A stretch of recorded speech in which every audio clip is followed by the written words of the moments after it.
आज आपको हम हिंदी के अंतर्गत सर्वनाम पढ़ाने वाले हैं। सर्वनाम की पहले परिभाषा जान लीजिए। सर्वनाम कहते किसे हैं?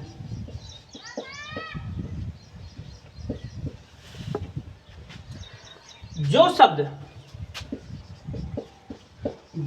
शब्द संज्ञा के स्थान पर प्रयुक्त होते हैं उन्हें सर्वनाम कहते हैं।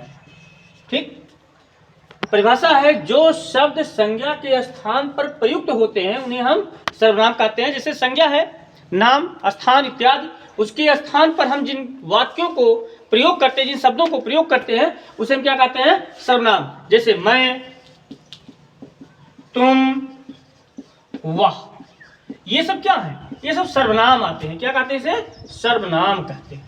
ठीक, तो जो संज्ञा के स्थान पर बोला जाए उसे हम क्या कहते हैं? सर्वनाम कहते हैं। अब ये तो हो गया उसकी परिभाषा। अब सर्वनाम के भेद कितने हैं? तो सर्वनाम का जो भेद होता है वो अर्थ के आधार पर होता है। किसके आधार पर होता है? अर्थ के आधार पर होता है।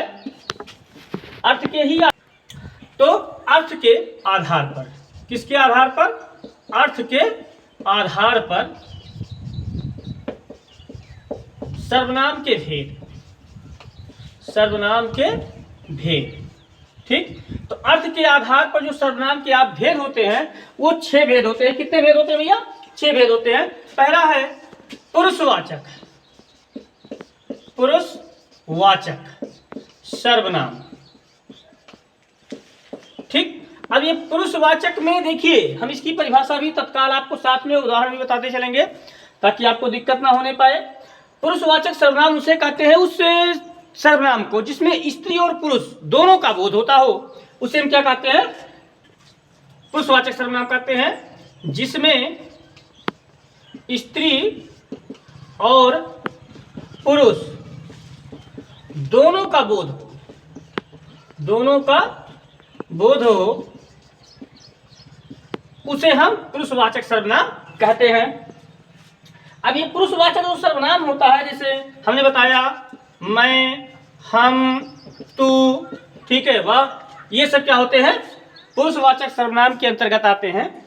और इसके पुरुषवाचक सर्वनाम में के भी 3 भेद होते हैं। कितने भेद होते हैं? 3 भेद होते हैं। प्रथम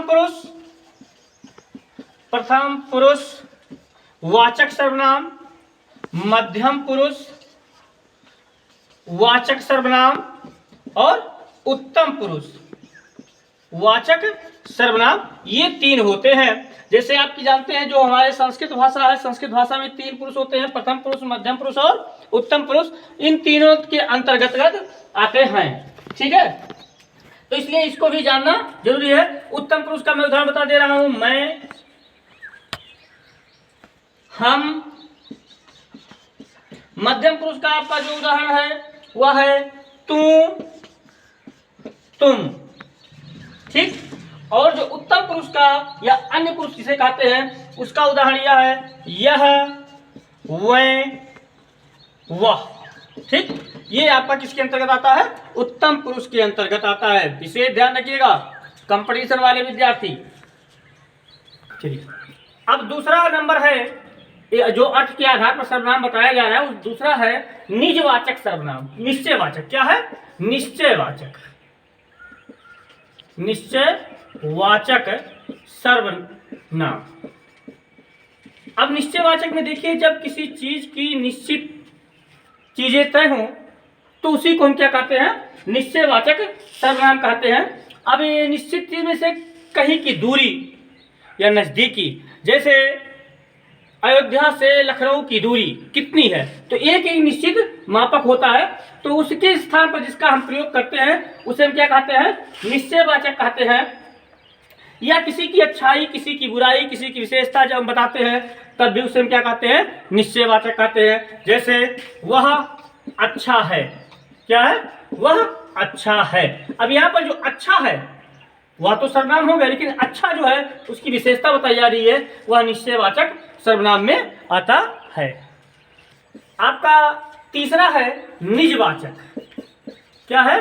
निजवाचक सर्वनाम। अब निजवाचक सर्वनाम में देखिए क्या होता है भाई। निजवाचक जो सर्वनाम होता है जिसमें कर्ता जो होता है वो आप होता है।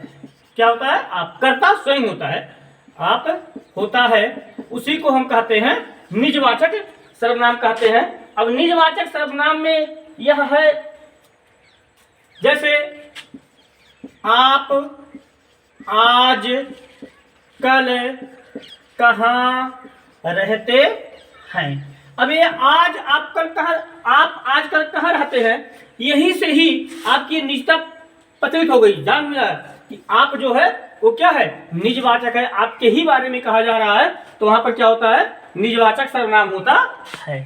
अगला नंबर, चौथा नंबर है। चौथे नंबर में है संबंधवाचक सर्वनाम। क्या है? संबंधवाचक सर्वनाम। अब संबंधवाचक में देखिए, जहां पर हम किसी का किसी से संबंध बताएंगे तो वहां पर हमारा संबंधवाचक हो जाएगा। किसी वस्तु से वस्तु के बीच में, किसी व्यक्ति का व्यक्ति के बारे में जब हम संबंध बताते हैं तो वहां पर वो संबंधवाचक हो जाता है। जैसे वह लड़का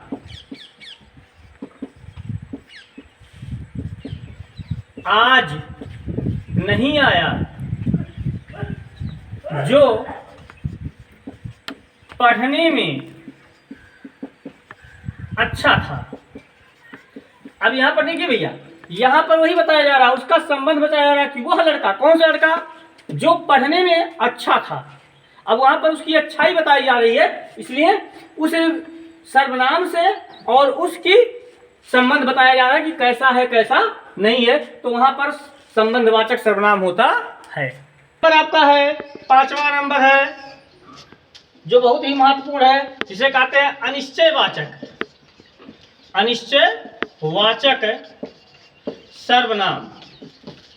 अब अनिश्चयवाचक सर्वनाम में देखिए भाई क्या होता है कि जिसमें कैसे की ऐसे पदार्थ जिसकी संख्या निर्धारित ना हो, मात्रा या कुछ भी, वो निश्चित बोध ना कराए कि क्या है क्या नहीं है, उसी को हम क्या कहते हैं? अनिश्चयवाचक कहते हैं। जैसे कुछ दे दो, कुछ दे दो। अब कुछ दे दो का मतलब ये हुआ कि यहाँ पर आपके पास जो कुछ भी है उसको आप दे दीजिए। मेरी ये मांग नहीं है कि मुझे क्या चाहिए क्या नहीं चाहिए, जो कुछ भी आपके पास है थोड़ा बहुत उसको मुझे दे दीजिए, उसी को हम क्या कहते हैं? अनिश्चयवाचक सर्वनाम कहते हैं। तो आपका छठवां और अंतिम जो सर्वनाम बचा है उसे हम कहते हैं प्रश्नवाचक सर्वनाम। क्या कहते हैं? प्रश्नवाचक सर्वनाम। इस प्रश्नवाचक सर्वनाम में होता क्या है भाई? जिस सर्वनाम में प्रश्न का बोध हो उसे हम क्या कहते हैं? प्रश्नवाचक सर्वनाम कहते हैं। जैसे वह कौन है। अब यहां पर आपका प्रश्नवाचक लग गया। यह कौन है। अब यहां पर ये भी सर्वनाम है, ये भी सर्वनाम है, लेकिन वो कौन है, तो यहां पर ये प्रश्नवाचक जो है यही आपका प्रश्नवाचक सर्वनाम कहलाता है। इस प्रकार से आपने आज पढ़ा सर्वनाम की परिभाषा मैंने बताया, और सर्वनाम के जो भेद होते हैं, अर्थ के आधार पर सर्वनाम के भेद थे, वो 6 भेदों को मैंने आप लोगों को बताया। ओके।